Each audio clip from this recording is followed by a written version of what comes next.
পদত্যাগ করেছেন রাষ্ট্রপতি মোহাম্মদ শাহাবুদ্দিন।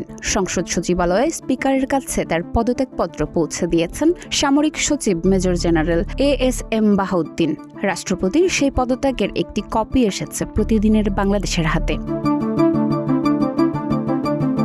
স্পিকার বরাবর লেখা সেই পদত্যাগপত্রে রাষ্ট্রপতি লিখেন, আমি মোহাম্মদ শাহাবুদ্দিন গণপ্রজাতন্ত্রী বাংলাদেশের 22তম রাষ্ট্রপতি হিসেবে নির্বাচিত হয়ে 2023 সনের 24 এপ্রিল রাষ্ট্রপতি হিসেবে শপথ গ্রহণ করি এবং অদ্যাবধি নিষ্ঠা, সততা ও সংবিধানের প্রতি পূর্ণ আনুগত্যের সঙ্গে দায়িত্ব পালন করছি।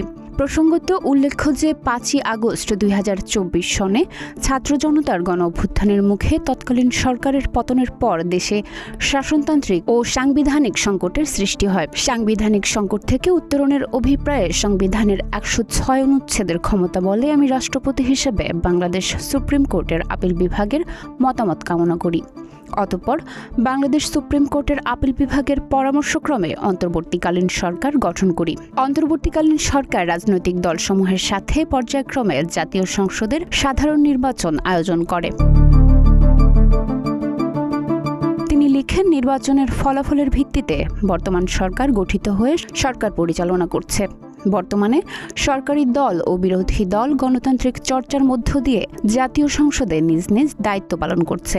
আমার সুদৃঢ় ও ইতিবাচক ভূমিকার কারণে দেশে কোনো সাংবিধানিক বিপর্যয় ঘটেনি।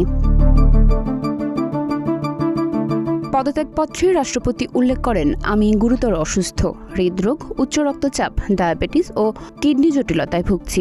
আমার হৃদযন্ত্রে বাইপাস সার্জারি হয়েছে। ইদানিং স্বাস্থ্য পরীক্ষায় অটোনমিক নিউরোপ্যাথি নামক রোগ শনাক্ত হয়েছে। এই রোগের কারণে আমি মাঝে মাঝে ক্ষণিক অচেতন হয়ে যাই। রোগসমূহের প্রাদুর্ভাবে শারীরিক ও মানসিক অসামর্থ্যতার কারণে রাষ্ট্রপতির মতো গুরুত্বপূর্ণ সাংবিধানিক পদের দায়িত্ব পালন করা আমার পক্ষে সম্ভব হচ্ছে না। আমার দীর্ঘমেয়াদে চিকিৎসা প্রয়োজন। এমতাবস্থায় সংবিধানের 50-3 অনুচ্ছেদের বিধান অনুযায়ী আমি রাষ্ট্রপতি পদ হতে পদত্যাগ করছি।